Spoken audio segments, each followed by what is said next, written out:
Hello, class. I decided today I'm going to record a video in a blanket fort. Um, I I have influenza A. I just found out, and man, it struck hard. It struck really hard. Like yesterday in the morning, I got up. I usually run around 3 miles, and I even went for a swim right before lunch. And then in the early evening, I started feeling sick. Then I started feeling really sick. And I was like, oh man. I took a COVID test. It was negative, and I was just like, I think this is the flu because it usually the flu comes in suddenly and strongly. And I went to the urgent care, and they did the rapid test, and sure enough, I have influenza A. And man, it sucks. I know there's an outbreak going on in California. I'm in Hawaii right now. But I know that California, the places are having an outbreak, and I've also gotten the flu vaccine, so whatever I have, it's evades the vaccines.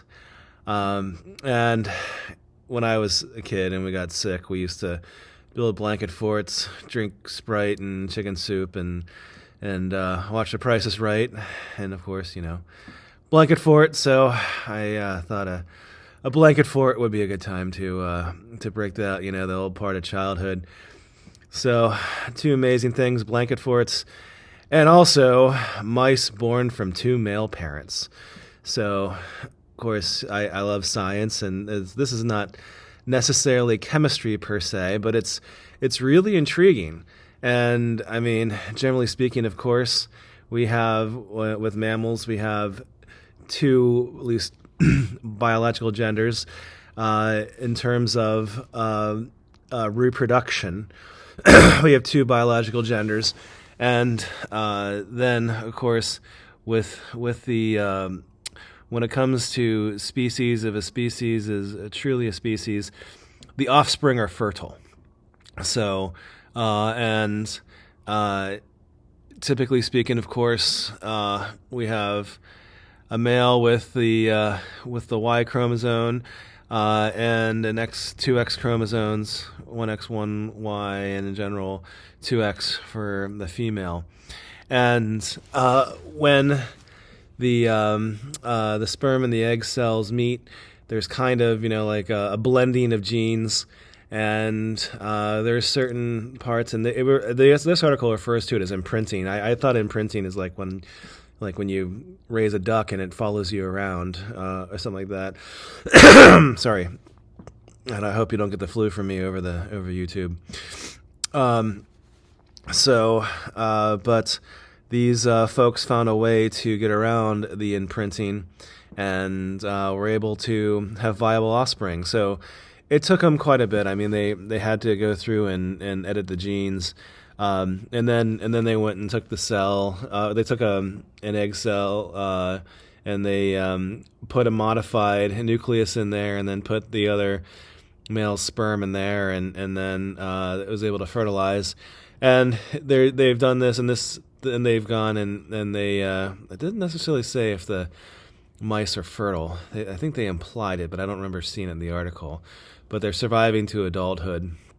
So this is interesting. So the fact that we're able to do this, and they mentioned at the end of the article, I don't know if they're worried about this, but they say we're going to do other things like primates, but we won't do humans. That's unethical.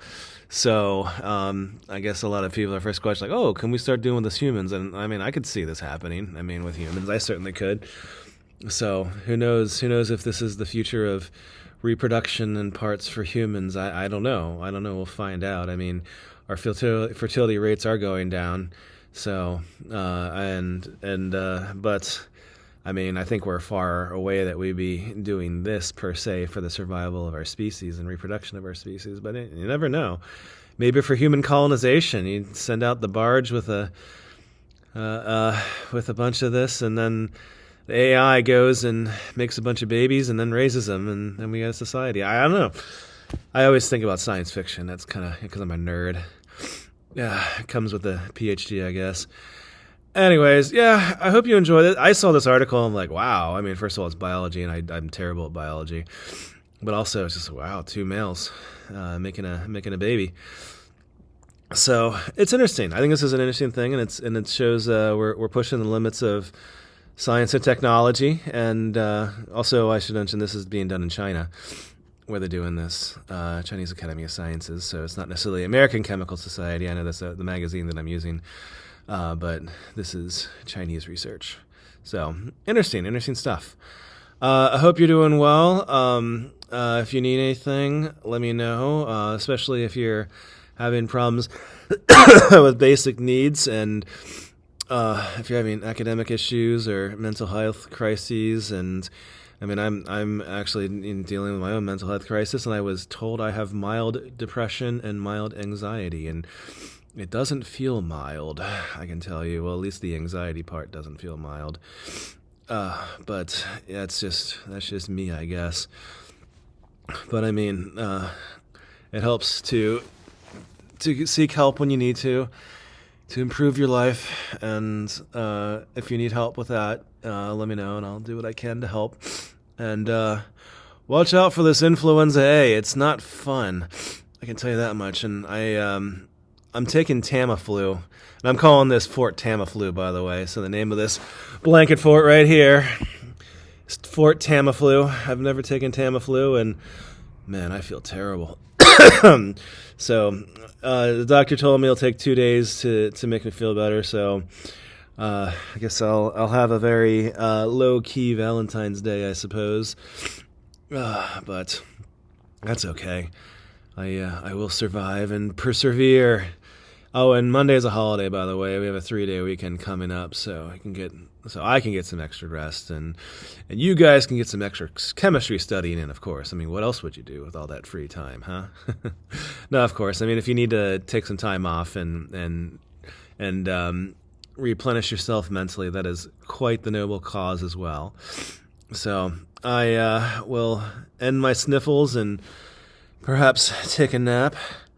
Maybe some ibuprofen, I don't know. So I will sign up for now, and let me know if you need anything. Aloha.